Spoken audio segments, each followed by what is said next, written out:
जय हिंद। स्वागत है आपका हमारे यूट्यूब चैनल के ऊपर। और आज देखिए, मैंने आज की जो टॉपिक चूज करी है वो बहुत इंपॉर्टेंट है। और आज के इस टॉपिक में जो है मैं आपके बीच आज डिस्कस करने जा रहा हूँ मुगल काल के बारे में। जिस मुगल काल के बारे में आप मेडिएवल में पढ़ते हैं, आज हम लोग उसी में पढ़ेंगे कि भाई इसका पतन कैसे हुआ, कैसे मुगल काल जो है वो एकदम समाप्त हो गया, किस तरह से जो है मुगल काल का पतन हो गया और फिर आगे की प्रक्रिया क्या रही। तो आज हम इन्हीं सब के बारे में चर्चा करने वाले हैं और आज की इस क्लास के अंदर में आपको बहुत मजा आने वाला है। तो आप पहली बात कि हमारे साथ जो है वो कनेक्ट हो जाइए और आज की इस क्लास को जो है चलिए शुरुआत करते हैं बिना समय को गवाए। तो हमारा पहला जो है टॉपिक आज के बाद आप अपना देख लीजिए, जिसमें हमारा यहाँ पर बात हो रहा है मुगल काल की। मुगल काल यानी मुगल वंश। और मुगल वंश में सबसे पहले अगर कोई व्यक्ति आए हैं तो पहली बात कि मुगल वंश जो है वो हमें मेडिएवल में पढ़ना है।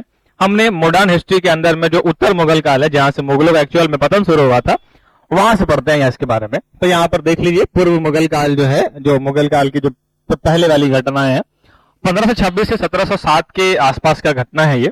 और यह वो दौर था जब मुगल साम्राज्य अपने जो है वो चरमोत्कर्ष पर था, यानी कि उसमें सबसे ज्यादा हाईली उसके पास शासन जब सबसे अधिक था, जो सबसे ज्यादा अपने पीक पर था। उस प्रमुख शासकों की सूची कुछ इस प्रकार है और पहला व्यक्ति है बाबर। बाबर वही व्यक्ति है जो भारत में पहली बार आया और मुगल की स्थापना करी। मुगल जो शासक थे वो पहला मुगल शासक वही रहा है। 1526 से लेकर के 1530 तक ये घटना है और इस बीच जो है मुगल साम्राज्य का जो है संस्थापक माना जाता है।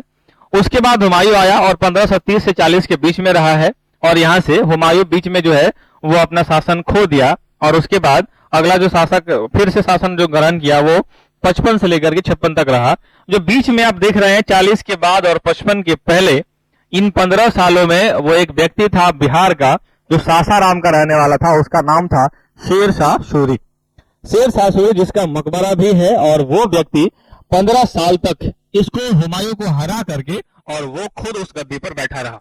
15 साल के बाद जब एक बार फिर से हुमायूं जो है इस दिल्ली के गद्दी पर जाकर के बैठ जाता है और संघर्ष और पुनः प्राप्ति का जो है वो काल रहा है, वो हुमायूं जो है वो दोबारा बैठ गया। जो 40 के बाद और 55 के पहले की घटना है, शेर शाह सूरी एक बहुत खतरनाक व्यक्ति था। उसमें योग्यता थी, वो योग्य व्यक्ति था जो कि बाद में फिर 55 के बाद बिहार में आ गया और सासाराम में अपना एक मकबरा बनाया।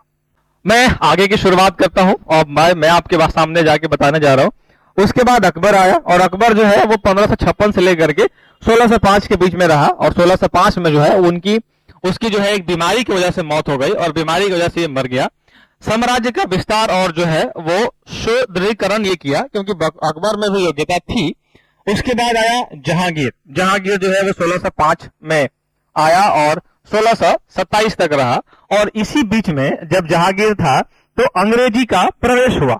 1608 में अंग्रेज सर टॉमस आया और वो उन्होंने जहांगीर के दरबार में जा करके और इसी के भाषा में कुछ बड़ी बड़ी बातें बोली, इसको फुलाया और ये उससे खुश होकर के उसे परमिशन दे दिया।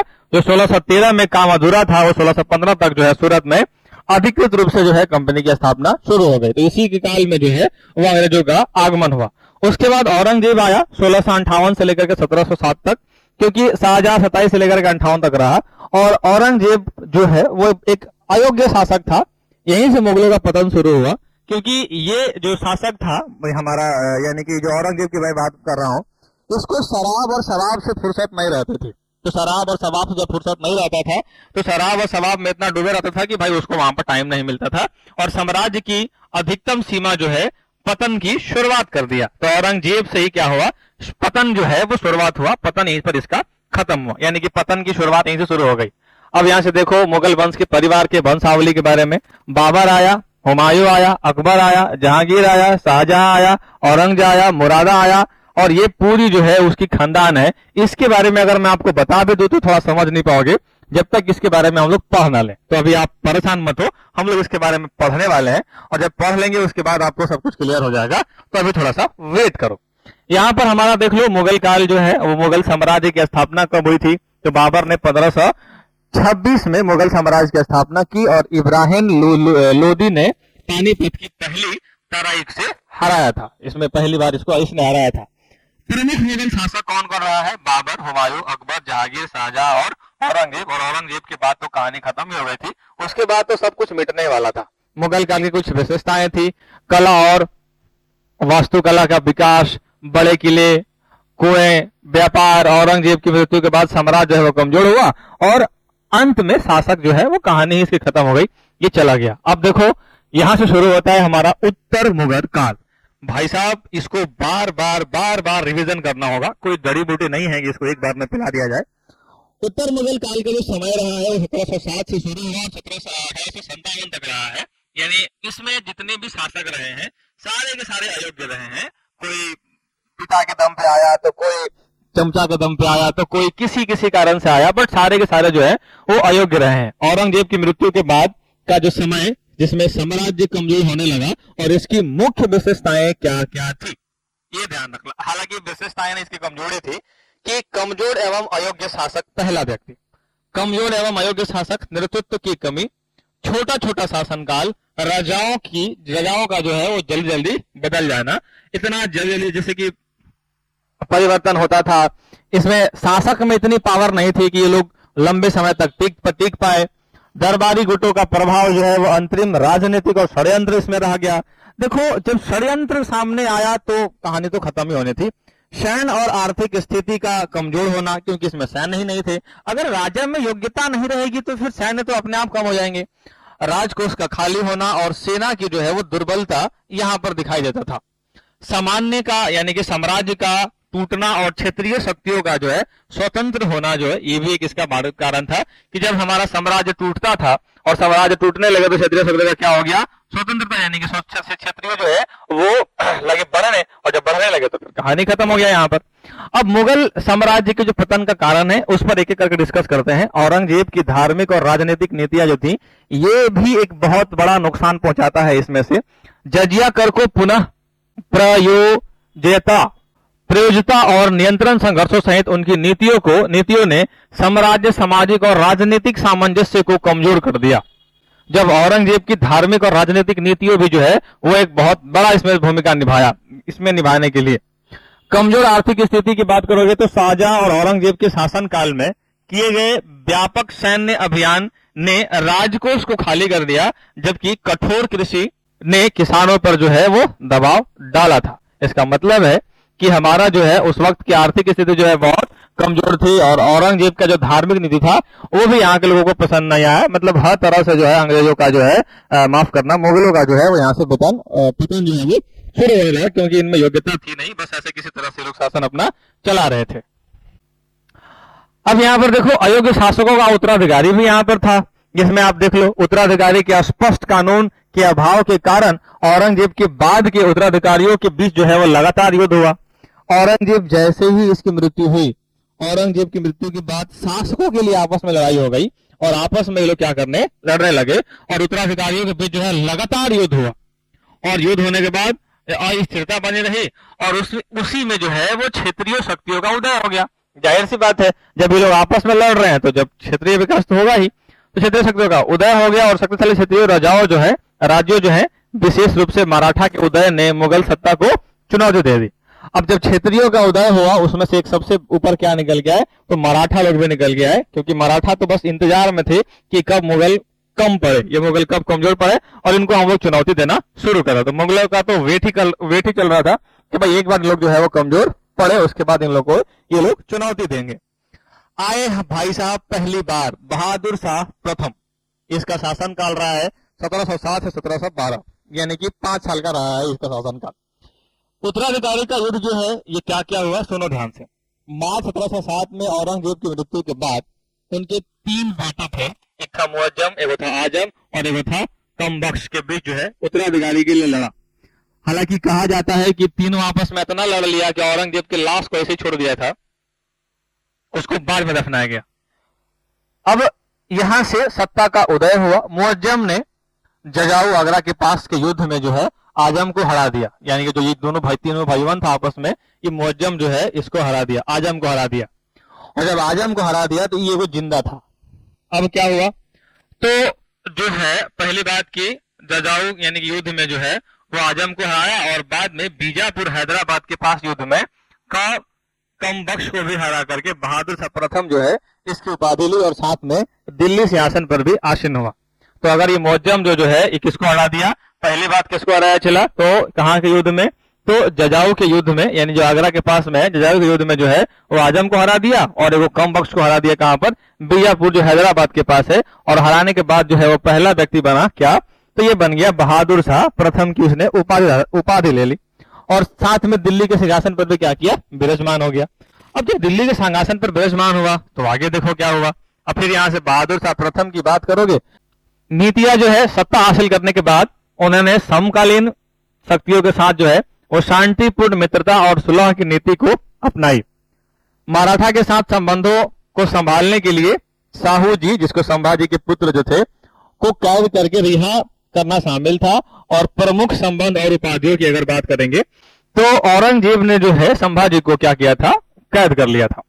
प्रमुख संबंध और उपाधियों की बात करोगे, उन्होंने गुरु गोविंद सिंह के साथ जो है वह गठबंधन किया और 5000 का मनसब पद प्रदान किया। और इतिहासकार जो है इसे खाफी खान द्वारा उन्हें शाह ए बेखबर यानी कि सिरविन के राजे की उपाधि जो है वो दे दी। ये इसके कुछ उपाधियों की बात कर रहा हूं।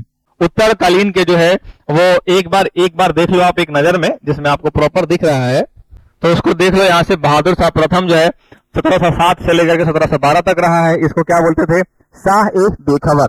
जहादार शाह को क्या बोलते थे, जो 1712 से लेकर के 1717 में रहा है, लंपट मूर्ख। तो लंपट मूर्ख जो किसको बोलते हैं, जहादार शाह को।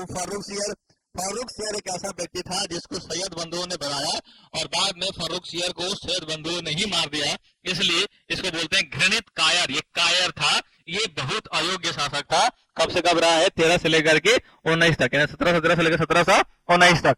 रफी उल दर्जात जो था वो 28 फरवरी 4 से लेकर के 4 जून 1719 तक रहा। बस एक के साल में कहानी कर खत्म हो गया। एकरा कुछ नाम नहीं दिया गया। रफी उल दौला जो है वो 4 जून से लेकर के 17 सितंबर तक रहा 1719 में। शाहजहां द्वितीय जो रहा वो 1719 से लेकर के 1719 में, इसका कहानी खत्म हो गया। मोहम्मद शाह, भाई साहब मोहम्मद शाह पता है क्या करता था, शराब और शराब से फुर्सत न गया। इसको हरम बोलते थे। हरम में रखता था नर्तकी, सवेरे उठे दारू पिए नाचना शुरू और ये देखता था खाली नचनियान सबको। राज्य क्या हो रहा है नहीं हो रहा है कोई मतलब नहीं, यानी कि रंगीला बादशाह इसको बोलते थे। इसका किताब लिखा हुआ है पूरा, पढ़ोगे तो सब समझ में आ जाएगा। अहमद शाह जो है कब से कब रहा है, 1784 से 1754 तक रहा है। आलमगीर द्वितीय कब से कब रहा है भाई साहब, तो 54 से लेकर के 59, उसको 59 शाह जो बोलते हो आप देख लेना।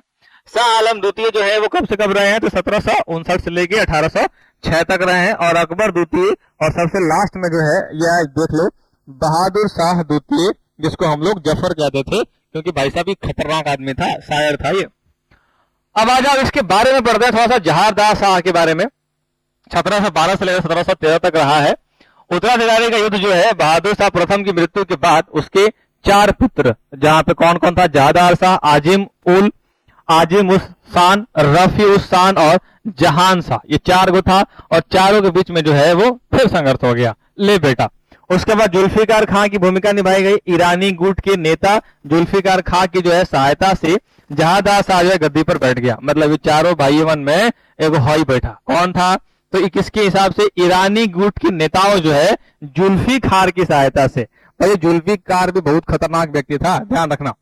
ये जो है जहादार शाह की गद्दी पर बैठा हुआ था, बदले में उसने जुल्फिकार खान को अपना वजीर नियुक्त कर लिया। तो जुल्फिकार खां की जो भूमिका रही है वो क्या रही है, इस जहादार शाह को जो है क्या बना दिया, तो शासन बना दिया। और शासन बनाने के बाद खुश हो गया ही, और खुश होने के साथ साथ क्या कर दिया, तो जुल्फिकार खां को जो है अपना वजीर नियुक्त कर दिया। क्या आप मेरी बात समझ पा रहे हो या नहीं समझ पा रहे हो? चलो समझ रहे हो, बढ़िया है। आशा करते हैं कि आपको समझ में आ भी रहा होगा।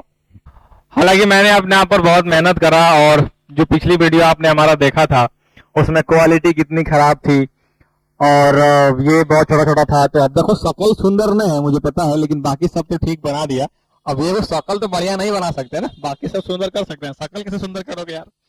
प्रमुख सुधार की बात करोगे तो जुल्फिकार खां के परामर्श पर जो है जजिया कर को समाप्त कर दिया गया और जो है वो स्वाम्य यानी कि राजस्व वसूली के लिए जो है इजारा व्यवस्था, जिसको क्या बोलते हैं, कॉन्ट्रैक्ट फार्मिंग की जो है वो शुरुआत की गई। तो प्रमुख सुधार जो है जुल्फिकार खां के समय में किया गया। और यहाँ से आ जाओ, लाल कुंवर का प्रभाव क्या रहा। वो अपनी प्रेमिका लाल कुंवर से अत्यधिक प्रभावित था, जिसका प्रशासन में काफी हस्तक्षेप था। और उपाधि उसको क्या मिली, अपने विलासितापूर्ण व्यवहार और शासन के प्रति जो है लापरवाह के कारण लोग उसे लंपट मूर्ख कहते थे। तो लंपट मूर्ख किसको कहा जाता है मेरे भाई, तो लंपट मूर्ख जो है वो जहादार शाह को कहा जाता है। तो लंपट मूर्ख अगर कभी मिल रहे तो जहादार शाह, बहादुर शाह प्रथम को साफ एक देखा था, फारूक शेर को खंडित कायर, वर्णित रंगीला, मोहम्मद शाह दारू नचनिया के बाद फुर्सत नहीं मिलता था, ये शायर था, ये शासन के अलावा सब कुछ करता था। ये बहादुर शाह जफर, जिसको बहादुर शाह द्वितीय बोलते हैं, अंग्रेज एक क्या किया, अंग्रेज को उठाया और डाल दिया कहां पर, म्यांमार भेज दिया। वहीं पर इसकी क्या हो गई, मृत्यु हो गई। तो इस शासन के अलावा सब कुछ करता था, लेकिन ये भी शासन के अलावा सब कुछ करता था, इसको भी फुर्सत नहीं मिलता था नाचने गाने से। तो इस सबको नाम दे दिया गया। क्या क्या नाम दिया गया मैंने आपको बता दिया। आशा करते हैं भाई साहब कि आप समझे होंगे। ले आ गया एक कायर के बारे में पढ़ना, फर्रुख सियर आ जाओ। नियुक्तियां जो है फरवरी 1713 में सम्राट बनने के बाद जो है उसने अब्दुल खां को वजीर और हुसैन अली खां को मीर बख्शी जो है वो नियुक्त किया। दक्षिण की सूबेदारी जो है उसने दक्षिण के 6 सूबों को जो है जिम्मेदारी किनकिलिज खां जिसको बोलते हैं निजाम उल मुल्क को सौंप दी। ये दक्षिण की सूबेदारी ये निभाए थे। और इसमें जो नियुक्ति किए थे वो फरवरी 1713 में जो है सम्राट बनने के बाद उसने अब्दुल खां को वजीर और हुसैन अली खां को मीर बख्शी के लिए नियुक्त किया था। अब यहां से आ जाओ, सिख नेता का अंत जो हुआ वो 1716 में मुगल सेना ने सिख नेता जिसका नाम क्या था, बंदा बहादुर, क्या नाम था भाई साहब इसका, बंदा बहादुर को जो है वो गुरुदास के किले से जो है वो बंदी बनाया और दिल्ली लाकर उन्हें मार डाला। इसके बाद आ जाओ, इसकी कहानी आती है ईस्ट इंडिया कंपनी की, क्योंकि मुगलों के पतन में इसका बहुत बड़ा हाथ रहा है। और वो क्या रहा है, तो 1717 में जो है फर्रुख सियर ने ईस्ट इंडिया कंपनी को जो है शाही फरमान यानी व्यापारिक छूट जारी कर दिया और सैयद बंसुओं की मृत्यु हो गई। सैयद बंधुओं और मृत्यु की बात करोगे तो फर्रुख सियर ने सैयद बंधुओं के खिलाफ षड्यंत्र रचा, जिसके जवाब में उन्होंने मराठों से संधि करके जो है सम्राट की हत्या कर दी। पता है ये जो व्यक्ति था फर्रुख सियर, इसको सैयद बंधुओं ने ही राजा बनाया था। राजा बनाने के बाद जब उसको लगा कि अरे ये ना राजा बनाया है, एक मार देते हैं, कहानी खत्म हो जाएगा, इसलिए रुको मार देते हैं। फर्रुख सियर जो है सैयद बंधुओं के विरुद्ध योजना रचा कि इन लोगों को मारना है। तो सैयद बंधुओं को ये सब भनक लग गया। और सैयद बंधु जो थे वो योग्य आदमी थे, मतलब उन लोगों में इतना शक्ति था कि किसी भी आदमी का विरोध कर दे वो लोग। और विरोध करने के साथ साथ वो लोग, उसमें योग्यता था भी, एक धर के मार दिया, कहानी ही खत्म। ना रहेगा बांस ना बाजेगी बांसुरी। यहाँ पर उपनाम जो है उसकी कायरता के कारण उसका क्या नाम रख दिया गया, घृणित कायर भी कहा गया। अब आ जाओ रफी उद दर्जात, जो 1719 की बात करेंगे। रफी उद दर्जात जो है सबसे कम समय तक लगभग 3 महीने और 4 दिन तक जो शासन किया। जून 1719 में इसको तपेदिक से जो है उनकी मृत्यु हो गई। और रफी उल दौला जो है जिसको शाहजहां द्वितीय की उपाधि से भी जाना जाने लगा, वो रफी उल दर्जात के उत्तराधिकारी बने और सितंबर 1719 में पेचिश के कारण जो है इसकी मृत्यु हो गई। आजा मोहम्मद शाह के बारे में बात करते हैं। मोहम्मद शाह 1719 याद रखना। राज निर्माताओं ने जो है यहाँ पर सैयद बंधुओं को राजा निर्माता के रूप में जाना जाता था, क्योंकि सैयद बंधु जिसको चाहते थे ना उसको राजा बनाते थे।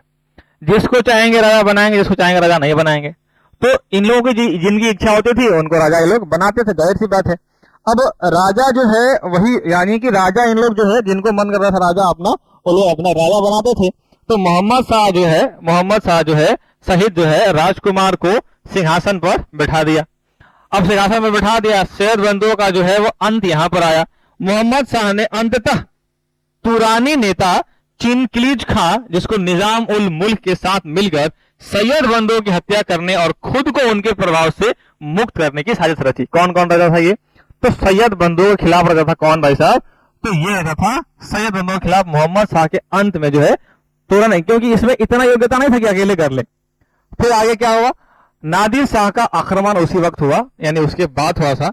और नादिर शाह का आक्रमण जो हुआ वो फारसी शासक नादिर शाह ने भारत पर आक्रमण किया और 24 फरवरी 1739 को करनाल की लड़ाई में मोहम्मद शाह को जो है हराया उसी वर्ष मार्च में दिल्ली में प्रवेश किया और उसको जो है रंगीला की उपाधि मिली। हमारा ध्यान रखना है कि सैयद वंशु जो था वो एक नॉर्मल परिवार का व्यक्ति था, नॉर्मल इन द सेंस की मतलब जो है वो बहुत एक कहा जाता है कि भाई बहुत है ना, हालांकि क्या बोलते हैं जो घोड़सवार होते हैं ना, जो सेना वना में काम करते हैं, उनका बेटा था।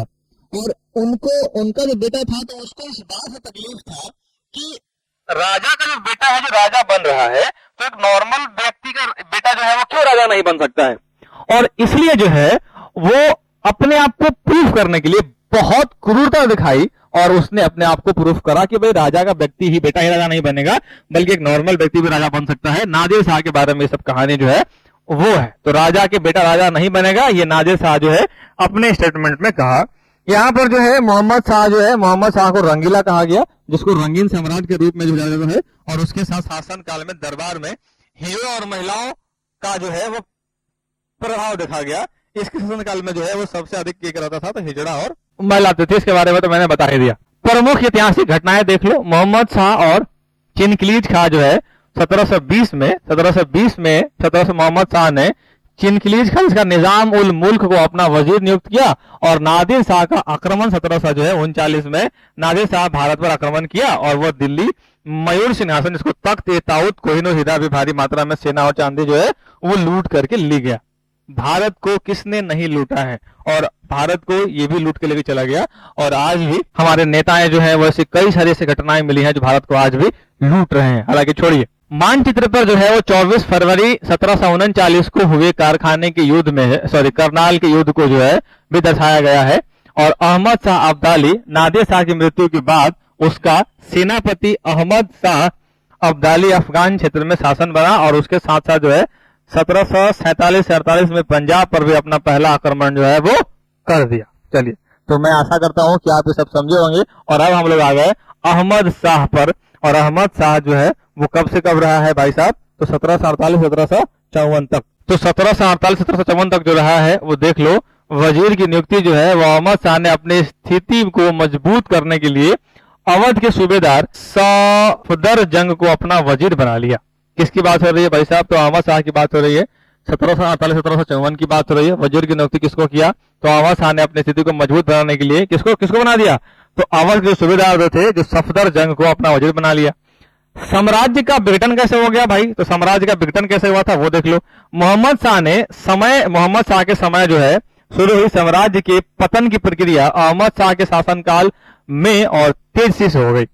जो ये मोहम्मद शाह जो है, यानी कि मोहम्मद शाह के समय जो प्रक्रिया शुरू हुई थी पतन की, वो अहमद शाह के समय में और ज्यादा खतरनाक रूप से होना शुरू हो गई और सत्ता का परिवर्तन हो गया। मराठों की मदद से इमादुल मुल्क ने सफदरजंग को जो है पद से हटाया और खुद वजीर जो है वो बन गया, क्योंकि भाई मराठे तो चाहते थे कि लोग मतलब उनके विरोध में खड़ा होना। अहमद शाह का अंत कैसे हुआ, तो प्रभाव बढ़ाने के उद्देश्य से इमादुल मुल्क ने अहमद शाह को अंधा कर जेल में डाल दिया और आलमगीर द्वितीय जो है वो शाहजहां अजुद्दीन की गद्दी पर जो है वो बैठ गया। यहाँ पर कुछ विदेशी आक्रमण के बारे में चर्चा कर लो, वो देख लो। अहमद शाह अब्दाली ने अहमद शाह के शासनकाल के दौरान जो है भारत पर जो है 5 बार आक्रमण किया है। और अहमद शाह जो है भारत पर, हालांकि ये तो क्या लिखा है पता है कि अब्दाली ने अहमद शाह के शासनकाल के दौरान, लेकिन अहमद शाह जो है पूरे भारत पर जो है अहमद शाह के शासनकाल के दौरान जो है भारत पर 5 बार आक्रमण किया। अहमद शाह अब्दाली जो है अपने समय में, यानी कि भारत पर जो है टोटल 16 बार आक्रमण किया है। सोचो 16 बार आक्रमण हमारे भारत पर। तो 16 बार आक्रमण कौन किया है भाई साहब, तो अहमद शाह अब्दाली किया है। अब यहाँ से कुछ बातें हैं, इन लोगों के बारे में जान लेना जरूरी है। तो हमारी स्लाइड जो है आज की समाप्त हो गई। हमारी क्लास आज की कैसे लगी, देखो यार मैं तो अपना पूरा एरियोटी का पावर लगा दिया हूँ। मेरा आशा है कि एटलीस्ट इतनी करने के बाद जो है थोड़ा बहुत तो बेहतर कुछ हुआ ही होगा। और अगर अभी भी कुछ और इम्प्रूव करना है तो मैं करूंगा, उसमें कोई प्रॉब्लम नहीं है। जो मैं करना चाह रहा हूं उसके लिए मुझे जो भी करना पड़े मैं करूंगा। अभी ये आज का सेशन कैसा लगा, जो पिछले वीडियो में देखे थे और आज देखे, वो क्या इंप्रूवमेंट रही, क्या और बेहतर हो सकता था या हो सकता है अभी भी, इस विषय में मुझे जरूर बताइएगा। और मैं इस चीज के लिए जो है आपका कृतज्ञ हूँ कि आपने इस हमें पसंद किया। अगर आपको कुछ और हमारे इंप्रूवमेंट्स के बारे में बोलना है, एक बार हमें कमेंट में जरूर कर दीजिएगा, इससे हमारा साहस मिलता है। हमें भरोसा होता है कि हमें लोग देख रहे हैं, हमें और ज्यादा मेहनत करना है।